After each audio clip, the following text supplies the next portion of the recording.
These are good people.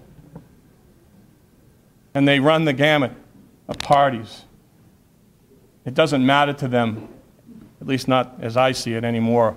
What matters to them is integrity and honesty in their candidates and politicians. You saw a few weeks ago in a Rasmussen poll that if the Tea Party had leadership and had a party itself, it would beat both parties. What's that tell you? Well, I'm not about to be concerned or start a third party. I think we need to take back the Republican Party and make it what it once was. Make it a Reagan Republic, conservative party where we will win again. That's what we need to do. So what I'm saying here today is we join together. We join forces.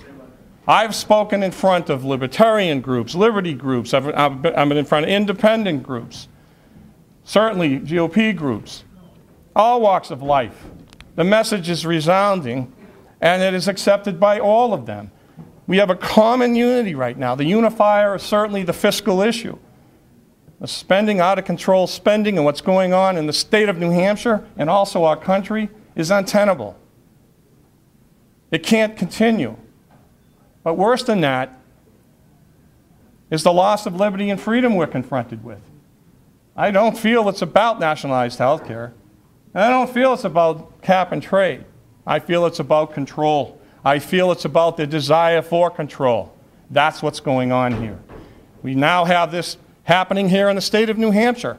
We have an administration in this state that is more than willing to tax small businesses into oblivion. The LLC tax was passed in the middle of the night. There wasn't any hearings at all regarding this tax. You're supposed to have 3 or 4 hearings by law. Ignored. They just did it. So now they're having all these hearings post-approval. And they're seeing firsthand how angry people are at this. And then, several days ago, what happens? A committee votes along party lines to elicit a gun ban, and state property here, outside and around the state property, up in Walker House and at this building and the Capitol building. And of course, legislation was presented, I hope it goes nowhere, Monday to expand that gun ban. Folks, that's against our Constitution. It is completely unconstitutional, and our rights to keep and bear arms are finite. They don't stop when you hit the borderline of the property line of state property. We have the right to defend ourselves wherever we are and wherever we go in the state of New Hampshire. Section 2A of the state constitution is specific. It gives us the right to protect ourselves, our families, our property, and our state. It's broad and it's finite, and I will absolutely and categorically tell you that if any legislation like that passes, if I become governor, it will be repealed as quickly as possible.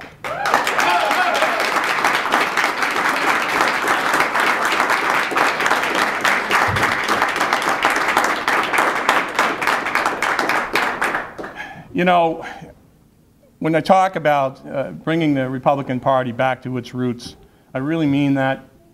But I also want to say that the Republican Party, or for that matter, even the Democratic Party, but mostly the Republican Party, we're not going to win elections without considering the Tea Party movement. We've got to join together and make sure we're one. So I'm here to tell you, with me, you get 2 for the price of 1.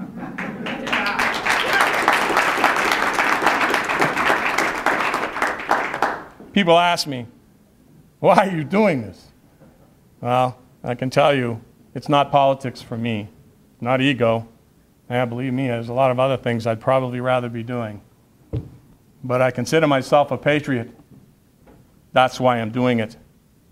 You know, we have to take the states back, and I say that plurally, before we can really elicit change and take the country back. Yes, we can take Congress back, but the problem is greater than that. The states have got to start pushing back. I believe in the 10th Amendment.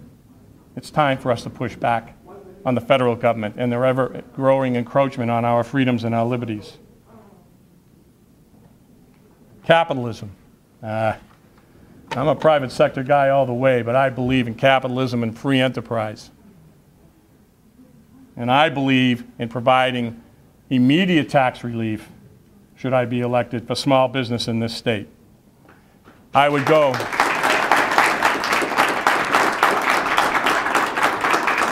I would push to repeal the business enterprise tax. I would definitely repeal the LLC tax should it continue and not be repealed beforehand.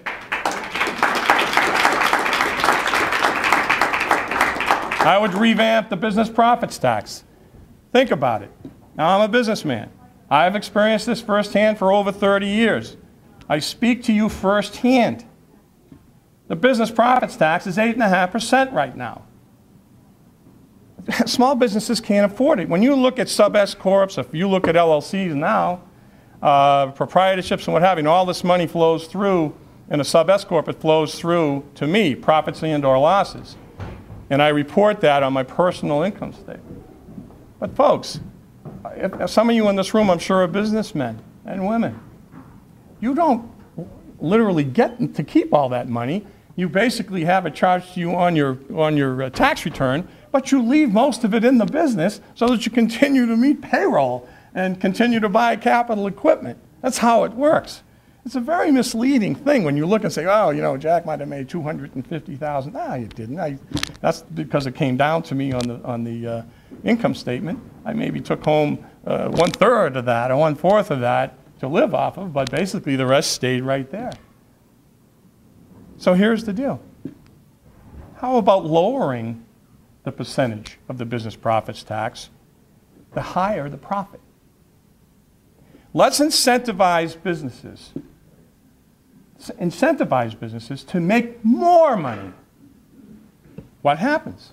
You watch. Revenues will go up because business owners will be less apt to try like the Dickens to avoid the tax.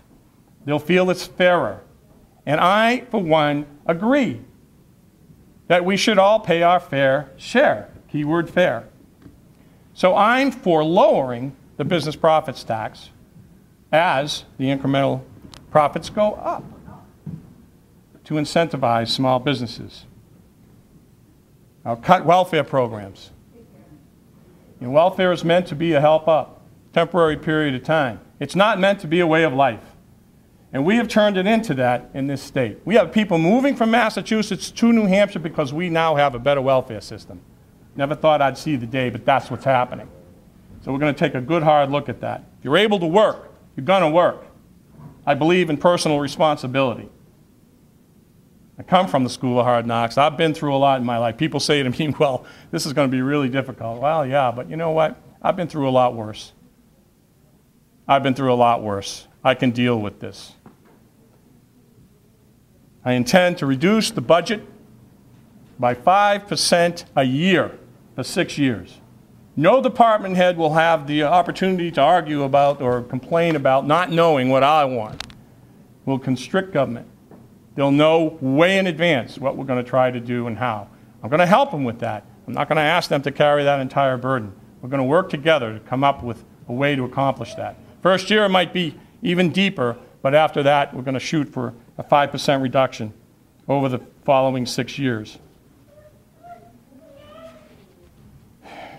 I believe in upholding the state and U.S. Constitution. As I said, I believe in the Second Amendment, the right to keep and bear arms. I believe in the oath I took as a military man, a very young military man, many years ago. And that oath was to protect and defend the Constitution of the United States of America.